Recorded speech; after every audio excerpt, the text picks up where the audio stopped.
الأجل مولا مولا مولا الأجل مولا مولا مولا۔ بسم اللہ الرحمن الرحیم۔ ناظرین سلام علیکم۔ اعمال ماہ شعبان المعظم میں آپ سبھی کا خیر مقدم ہے۔ جیسا کہ آپ جانتے ہیں کہ ہر ماہ کے اعمال میں ہم آپ کی خدمت میں خاص شب و روز کے اعمال بیان کرتے ہیں۔ جیسا کہ اس سے پہلے ہم نے پہلی شعبان کی شب کے اعمال بیان کیے تھے اور پھر دن کے بھی اعمال بیان کیے تھے۔ یعنی ہمارا طریقہ یہ ہے کہ ہم آپ کی خدمت میں مخصوص دنوں کے اعمال بیان کر دیں۔ آج ہم آپ کی خدمت میں 13ویں شعبان کی شب کا تذکرہ کریں گے، جو بڑی ہی مبارک شب ہے اور اس کی بڑی فضیلت بیان کی گئی ہے۔ اس میں 2 رکعت نماز بجا لانے کا حکم دیا گیا ہے جو مستحب ہے، لہذا جو شخص اس کو بجا لا سکتا ہے، اس کے پڑھنے کا طریقہ یہ ہے کہ انسان 2 رکعت نماز بجا لانے کی نیت کرے، تکبیرۃ الاحرام کے بعد سورہ حمد پڑھے، حمد کے بعد سورہ یاسین، سورہ یاسین کے بعد سورہ ملک اور سورہ ملک کے بعد سورہ توحید۔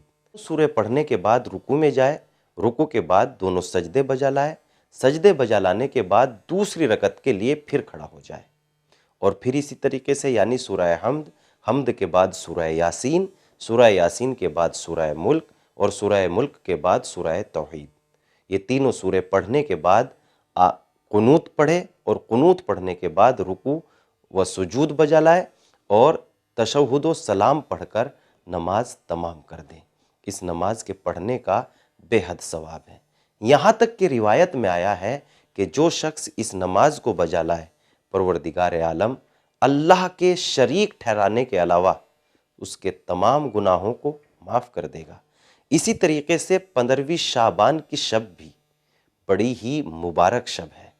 اس شب میں ہمارے اور آپ کے امام زمانہ اجل اللہ فرجہ الشریف صبح صادق سامرہ میں 255 ہجری کو آپ کی ولادت باسعادت ہوئی۔ امام محمد باقر علیہ السلام سے جب معلوم کیا گیا کہ اس شب کی کیا خصوصیت ہے تو امام نے ارشاد فرمایا، شب قدر کے علاوہ یہ رات تمام راتوں سے افضل ہیں، اور روایت میں آیا ہے کہ جو شخص یہ چاہتا ہے کہ وہ 1,24,000 انبیاء سے مصافحہ کرے تو اس کو اس رات میں زیارت امام حسین علیہ السلام کو ترک نہ کرنا چاہیے۔ وہ اپنے گھر کی چھت پہ جائے یعنی زیر آسمان آئے، دائیں بائیں نظر کرے اور پھر اپنے سر کو آسمان کی طرف بلند کر کے اگر اتنا بھی کہہ دے السلام علیکہ یا ابا عبداللہ و السلام علیکہ ورحمۃ اللہ وبرکاتہ، تو اس کا بھی بے حد ثواب ہے۔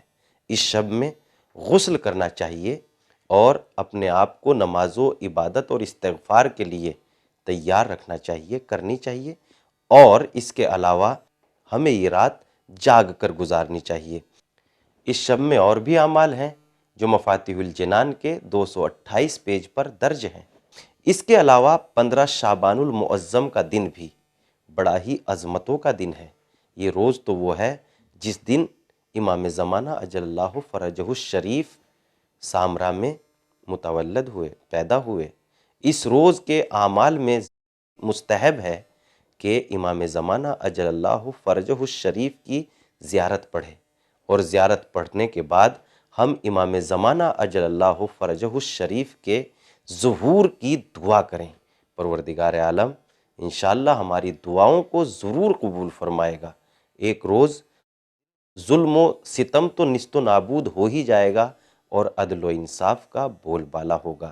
لہٰذا ناظرین، فضیلتوں کے دن ہیں، گزرنے نہ دیجیے، اعمال صالحہ بجا لاتے رہیے اور چینل ون کی خدمتوں سے فائدہ اٹھاتے رہیے۔ ہمیں اجازت دیجیے، خدا حافظ۔